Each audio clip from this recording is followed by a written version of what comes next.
안녕하세요. 속풀이 짬뽕 알뜰 세트입니다. TV를 보다 보면 어이없다 싶은 컨셉들을 볼 수가 있는데요. 와카남이라는 예능에서 신기루는 냉면을 텀블러에 담아 차에서 먹는 모습을 보였는데, 신호대기 중에 조수석에 있는 만두를 집어먹고 수육까지 운전 중에 먹는 모습을 보여주면서 논란이 되었습니다. 나 혼자 산다에 나온 배우 차서원은 보일러 없는 집에 사는 모습을 보여줬었는데요. 집 온도가 6.8도를 기록했는데 너무 추워서 집에서도 핫팩을 필수로 사용하고 찬물에 설거지를 하는 모습을 보이며 어이가 없다는 이야기를 많이 듣게 됩니다. 이런 뇌절 컨셉 관찰 예능의 원조는 미우새일 텐데요. 특히 김건모 편에서 소주병으로 트리를 만들고 집에다가 화로에 수족관을 만드는 등 굉장히 대본스러운 컨셉이 많이 나왔었습니다. 2022년에는 아몬드 초코볼에 초콜릿만 쪽쪽 빨아먹고 남긴 아몬드를 그냥 아몬드인 줄 알고 이상민이 먹는 에피소드가 나왔었는데, 2017년에 오빠에게 아몬드 먹은 거 아니냐며 카톡을 하고는 오빠가 왜 먹으면 안 되냐고 물어보자 아몬드 초코볼임을 이야기하는 카톡짤이 이미 돌았던 데다가 아몬드가 너무 깨끗해 역시 대본 컨셉 의혹이 돌았었습니다. 이번엔 이렇게 무리수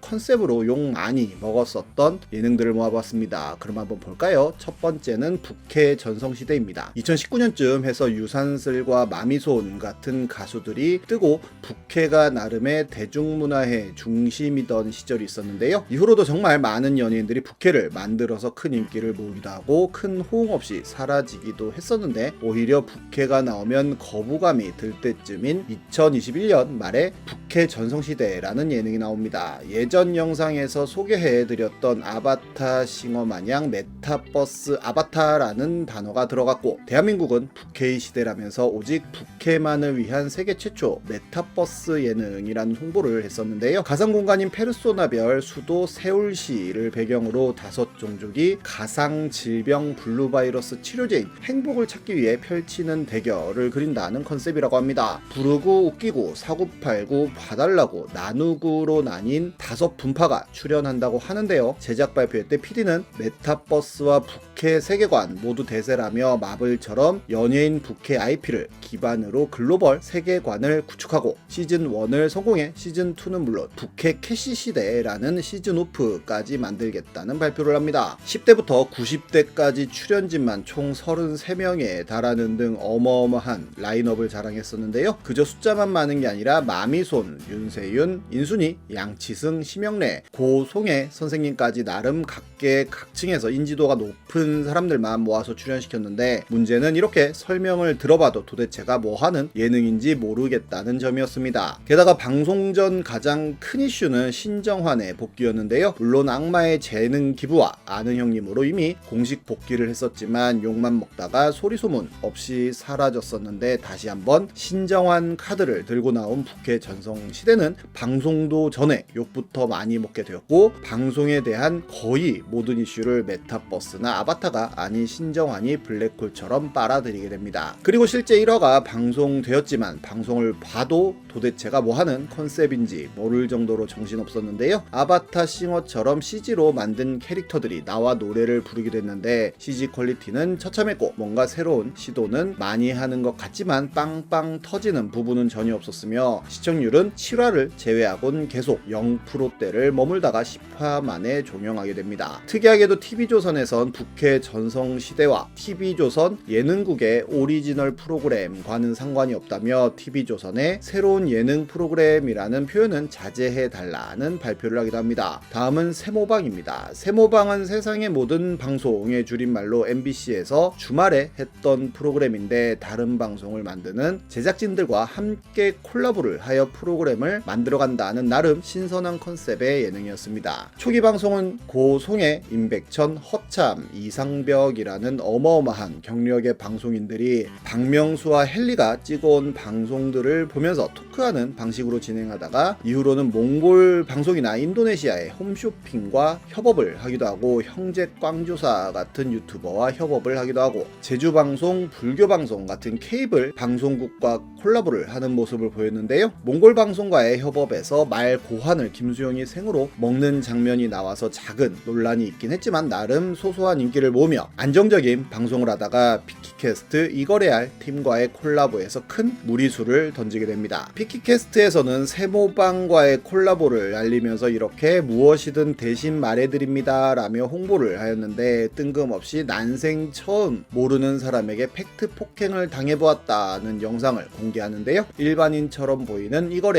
제작진들이 연예인들에게 팩트 폭행이라는 이름으로 굉장히 무례한 말을 던지는 모습이 방송 내내 나오게 됩니다. 주상욱이 저 어디 나오는지 아세요? 를 항상 물어본다고 하자 굿닥터는 안다고 하고는 주원은 군대 가도 주상욱보다 기억에 남는다고 하고 아주머니들에게만 인기 많은 새벽반 수영 선생님 느낌이라고도 하고 이경규에게는 방송에 나오면 좀 불편하다며 시청자 눈치 보게 만드는 사람이라고 하더니 인상을 쓰고 있으면 채널을 돌린다고도 하고 심술이 여기 가득 있다고도 하고 나이 많은데 눈치 없고 착하지도 않은 불편한 친구라는 결론까지 내립니다. 산다라박에게도 34살 아니냐며 핵노잼이라 어떻게 예능할지 모르겠다고 하더니 모이기로 한 날에 안 와도 아무도 모를 것 같다고 하기도 하고 옷을 잘 입는 것 외에는 아무 관심이 없다는 이야기도 합니다. 이는 팩트는 없고 조롱만 남은 팩트 폭행 방송이라며 굉장히 많은 사람들의 비판을 받게 되는데요. 바로 이거래알 제작진은 사과문을 통해 출연진의 문제가 아닌 이거래알 제작진의 요구에 응한 대본이었다며 사과를 올렸고 해당 영상은 비공개 처리합니다. 그리고 박명수 편은 예고만 나오고는 통편집되어 도대체 어떻길래 라는 궁금증을 자아냈었는데요. 몇 달 후에는 크리스마스 특집으로 박명수 편도 방송을 했는데 더 나아가 7명의 안티팬과 1박 2일을 함께 보낸다는 컨셉이었고 안티팬과 새끼를 계속 같이 먹으면서 대화를 하는 내용이었습니다. 그중 북한에서 왔다는 새터미는 박명수가 씻지도 않는 것 같다며 저런 사람도 연예인이 되는구나 라는 이야기를 하더니 박명수가 옷을 잘 입고 머리도 깔끔하게 하면 괜찮냐고 물어보자 남한테 자꾸 소리 지른다며 박명수가 북한에 있었으면 온 가족이 아오지 탄광으로 간다는 이야기도 합니다. TV 볼 때마다 너무 무섭다며 박명수에게 쓴소리 아닌 쓴소리를 했는데 연예인들도 사람인데 굳이 방송에서 그렇게 심한 말들을 해야 하냐는 욕을 어마어마하게 먹습니다. 이와 비슷한 듯 다르게 욕을 먹었던 컨셉의 예능도 있었는데 2008년 방송했던 체인지라는 프로그램이었는데요. 굉장히 히트했던 영화 미녀는 괴로워의 김아중처럼 연예인들이 다른 사람인 척 분장을 하고 살아가면서 다른 연예인들에게 몰래카메라를 촬영하는 컨셉이었습니다. 첫 방송은 최대 약 33%라는 굉장히 높은 시청률로 시작합니다. 1화부터 이효리와 강인이 분장을 한 채 지하철을 타고 가는 모습을 보여주는데요. 사람들은 이들이 이효리와 강인임을 알아보지 못하였고 MC들이 와서 이효리와 강인에 대한 질문을 시민들에게 했었는데 시민들은 이효리의 나이가 많은 것 같다고도 하고 오랫동안 안 나오면 될 것 같다고도 하고 옛날엔 이효리가 잘 나갔지만 지금은 소희가 잘 나간다고 하는 등 이효리에게 상처가 될 만한 이야기들을 계속합니다. 그러자 이효리는 갑자기 뒤척이더니 눈물을 흘리며 옆칸으로 가버렸고 그렇게 촬영이 중단되어 버리는데요. 이효리에게 굳이 그런 말들을 들려줘서 상처를 줄 필요가 있느냐는 논란도 있었지만 이렇게 큰 카메라로 촬영하고 있고 이효리가 분장한 걸 보면 티가 나는데 사람들이 못 알아보는 게 이상하다며 주작 논란도 벌어집니다. 게다가 일본의 특수 메이크업이라는 방송의 표절 논란까지 벌어지는데 그렇게 첫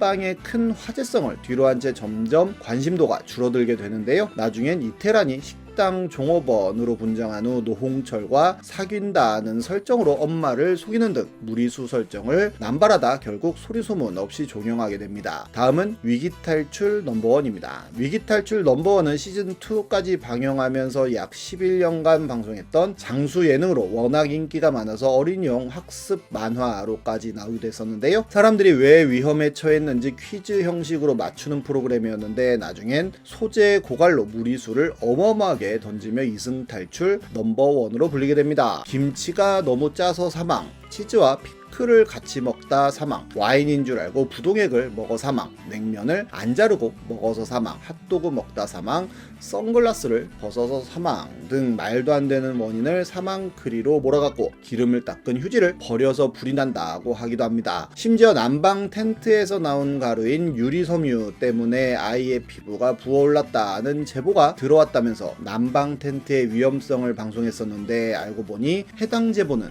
난방 텐트 때문에 올라온 제보가 아니었으며, 부어올랐다는 사진 역시 알고 보니 잔디에 긁혀서 이렇게 된 것을 다른 사람이 올린 사진을 마음대로 퍼와서 제작한 것으로 드러나기도 합니다. 결국 제작진은 사과를 했었는데요, 여기 나오는 출연자들은 전부 두부살이냐는 소리까지 듣게 되며, 종영한 후에도 이를 풍자하는 패러디들이 굉장히 많이 나오기도 합니다. 하지만 실제로 냉면 먹던 노인이 사망하고, 부동액을 음료로 착각해 마신 20대가 치료 중 사망하고, 식용유 닦은 휴지에서 불이 나는 등 실제로 일어나는 일들도 있었고, 대한민국 안전불감증을 없애준 1등 공신으로 그리워하는 사람들이 나타나고 있기도 합니다. 지금까지 속풀이 짬뽕 알뜰 세트였습니다.